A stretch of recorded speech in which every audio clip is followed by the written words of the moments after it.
بسم اللہ الرحمن الرحیم۔ محترم ناظرین، السلام علیکم ورحمۃ اللہ وبرکاتہ۔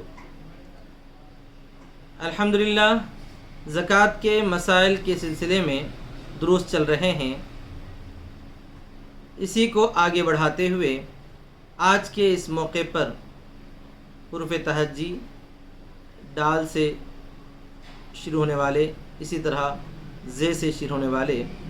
دو چار مسئلے آپ کی خدمت میں پیش کیے جائیں گے۔ حروف تہجی ڈال سے شروع ہونے والا صرف شروع ہونے والے صرف دو مسئلے ملے ہیں۔ اس میں سے ایک یہ ہے کہ زکوٰۃ کی مد سے ڈاکٹر کی فیس دینا، اس کا کیا حکم ہے۔ ڈاکٹر کی فیس دینے کی دو شکلیں ہیں۔ ایک تو یہ ہے کہ اگر مستحق آدمی کے ہاتھ میں ہی زکوٰۃ کی رقم دے دی جائے اور وہ رقم لے کر ڈاکٹر کو فیس دے دے،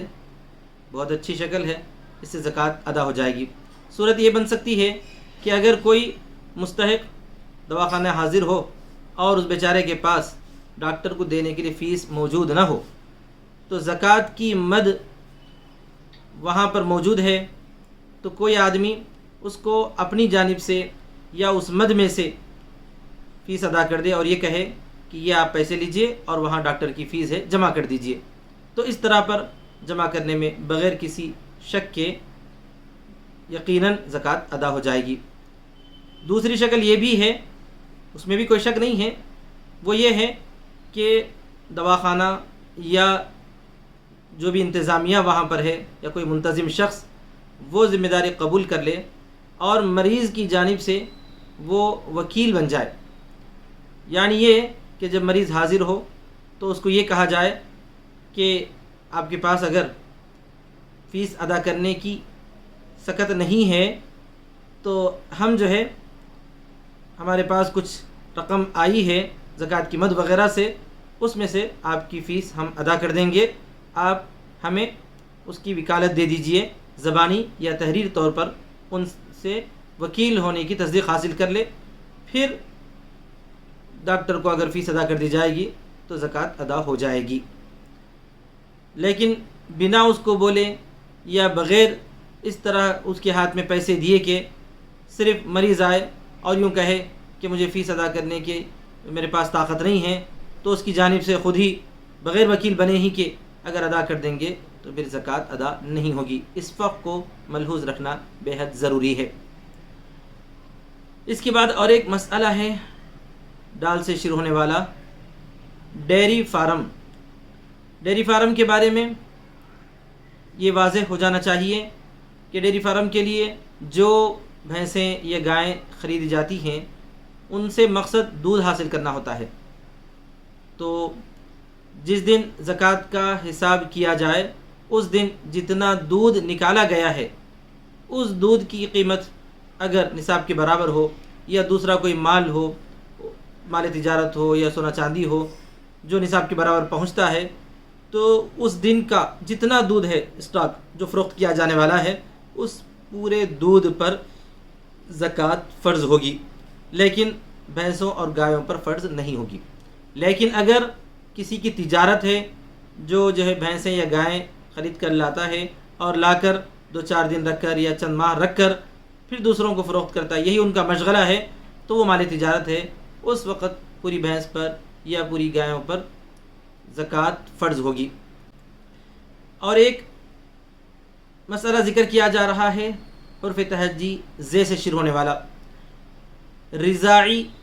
ماں کو یا رضاعی والد کو زکوٰۃ دینا۔ رضاعت بولتے ہیں چھوٹے بچے کو ایسی مدت میں جب کہ وہ بالکل چھوٹا ہو، دودھ پیتا بچہ ہو، 2 سال کی مدت یا ایک قول کے مطابق 2.5 سال کی، اس مدت میں اگر کسی خاتون نے یعنی اس کی ماں کے علاوہ کسی اور خاتون نے اسے دودھ پلایا ہے تو وہ خاتون اس کی رضاعی ماں بن جاتی ہے۔ رضاعی ماں حقیقی ماں جیسی نہیں ہوتی، رشتے میں یا نکاح کے بارے میں محرمات کے اندر وہ شامل ہو جاتی ہے اور اس کو ماں کا درجہ دیا جاتا ہے اور اس کی بیٹی کو بہن کا درجہ دیا جاتا ہے، لیکن رضاعی ماں کو زکوٰۃ دی جا سکتی ہے، کوئی حرج کی بات نہیں ہے۔ اسی طرح اس خاتون کو کے شوہر کو بھی جو کہ رضاعی والد ہوتے ہیں زکوٰۃ دی جا سکتی ہے، کوئی حرج کی بات نہیں ہے۔ اور ایک مسئلہ ہے، روپیہ تجارت میں اگر مشغول ہے، مثال کے طور پر ایک جگہ تجارت چل رہی ہے اور کسی آدمی نے اپنی کچھ رقم اس تجارت میں شامل کر دی، تو کیا اس پر زکوٰۃ کا حکم ہے؟ ہاں، یقیناً اس پر بھی زکوٰۃ کا حکم لگتا ہے۔ جتنا ہمارا روپیہ، جتنی ہماری رقم تجارت میں مشغول ہے، اس پوری رقم پر زکوٰۃ فرض ہے۔ حتیٰ کہ اگر وہ رقم کا ویلیو بڑھ گیا ہے، یعنی پہلے جتنا ہم نے مشغول کیا تھا وہ اب جو ہے ویلیو کے حساب سے تجارت بڑھ گئی ہے، تو پھر بڑے ہوئے پر زکوٰۃ فرض ہوگی، جیسا کہ شیئرز وغیرہ میں ہوتا ہے۔ جو شیئر ہم نے خریدا، جس وقت خریدا تھا اس کا ویلیو کم تھا، لیکن اب جو اس کا ویلیو بڑھا ہوا ہے، تو وہ مکمل جو بڑے ہوئے ویلیو ہے اس پر زکوٰۃ فرض ہوگی۔ اور ایک مسئلہ ہے زکوٰۃ کی رقم سے حج کرانا۔ اگر کوئی مستحق آدمی غریب ہو، ضرورت مند ہو، اس کو زکوٰۃ کی رقم سے حج کرانے کا کوئی ارادہ کرتا ہے، نیت کرتا ہے، اور وہ پوری رقم اس مستحق کے ہاتھ میں دے دیتا ہے اور وہ اس سے حج کر لے، تو یقیناً اس کے لیے جائز ہے، کوئی حرج کی بات نہیں ہے۔ تو یہ چند مسائل تھے جو آج کے اس موقع پر ذکر کیے گئے ہیں۔ دعا ہے کہ اللہ تبارک و تعالی تمام مسلمانوں میں جن جن کی زکوٰۃ نکلتی ہے ان کو حساب سے مکمل طور پر زکوٰۃ ادا کرنے کی توفیق نصیب فرمائے۔ وآخر دعوانا ان الحمد للہ رب العالمین۔ ایک گزارش یہ ہے کہ جن حضرات نے پہلے کی اقساط نہ دیکھی ہوں تو آپ لوگ وہ اقساط دیکھ لیں، تاکہ آپ کے ذہن میں کوئی سوال ہو تو ہو سکتا ہے کہ اس کا جواب ان اقساط میں سے کسی میں آپ کو مل جائے۔